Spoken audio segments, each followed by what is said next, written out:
transparent. They act as if that's what's normal, and questioning it's the problem. Do you really believe that NATO provoked Russia into invading Ukraine? I would have abolished NATO right after the collapse of the Soviet Empire, and I would have tried to welcome Russia into the nation, the community of nations, rather than trying to push them against the wall. If Cornel West is asking that we approach this conflict from a different perspective geared towards diplomacy and peace, if Tucker Carlson is asking the same questions and making the same points, then plainly this is no longer a left and right issue, is it? One might assume that Tucker Carlson is conservative, Republican. One might assume that Cornel West is what, liberal, left wing? How do you describe these people? What they both are plainly is anti-establishment. That's why I think we have to start using Martin Gurri's terms. There's establishment, center, and then there's the periphery. You might be more inclined towards listening to Tucker Carlson than Cornel West. I love Cornel West. I love Tucker Carlson. I love that they are both independent voices. I'm sure both of them believe things that I don't believe. But as long as I'm allowed to live my life and run my community, and they're allowed to live their lives and run their communities, I think we have the possibility of new systems of government that are not top-down impositions of increasingly globalist technocracies where you just do what you're told, you're locked down. Sorry about that. The expertise we found out later wasn't correct. That the science behind lockdowns was a bit shaky. The science behind social distancing was a bit shaky. Too late now. Well, it ain't too late for next time. And it particularly need never be too late if you're willing to say, I may not agree with Cornel West on some things, but I agree with him on that. I may not agree with Tucker Carlson on some things, but I agree with him on that. Who I don't agree with is Anderson Cooper and CNN and their haughty, pious, supercilious stance of condemnation, patronization, and dismissal to any voice, opinion, or view that's outside of that framework that always benefits establishment interests.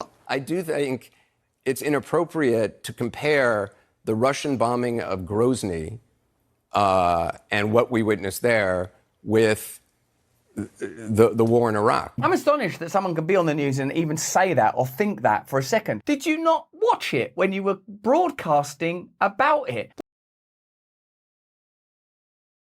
The war in Iraq was undergirded by a lie. It devastated an entire nation. Millions of children, potentially, starved and were killed. It is completely comparable. The only reason you don't compare it is because it delegitimizes the entire argument. It makes you realize, oh yeah, what right do we have to take this position? And this is what we're seeing again and again. Because of the ability to communicate, analyze, discern, communicate, you can no longer say, hello, we're the United States. We're perfect. Sorry, I've got a few things I want to point out. Oh shit. That's why the censorship, that's why the mainstream media are running scared. That's why whoever you are, Cornel West, Tucker Carlson, Donald Trump, RFK, Marianne Williamson, pick them forever you want on the political or spiritual spectrum. If you attack the establishment, your voice has to be nullified. The mainstream media has to believe that America is better. I'm not talking about you, American people. I'm talking about the foreign policies of the United States military-industrial complex. How does that pertain even to ordinary American military personnel, let alone people living in Delaware or Missouri or Tennessee or wherever? They don't care about you. That's obvious. It's becoming increasingly obvious because we're accumulating the evidence. And what happens when people demonstrate that it's not true? When they reveal footage of what went on in the Iraq War, those people are in jail without trial right now. Julian Assange. When you say, hey, here's the truth on this, they go, get that truth out of here, and whoever brings that truth, get them out of here now. But because of the way media is changing, they've got Cornel West to deal with now. They've got Tucker to deal with now.